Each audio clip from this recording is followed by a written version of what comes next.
બનાસકાંઠાના દાંતીવાડામાં પોલીસ દ્વારા પકડાયેલ દારૂના જથ્થાનો નાશ કરવામાં આવ્યો છે।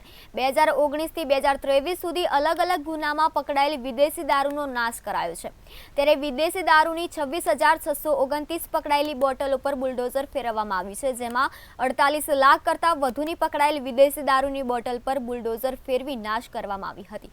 ધાનેરાના એસડીએમ સહિત અધિકારીઓની ઉપસ્થિતિમાં દારૂનો નાશ કરવામાં આવ્યો છે।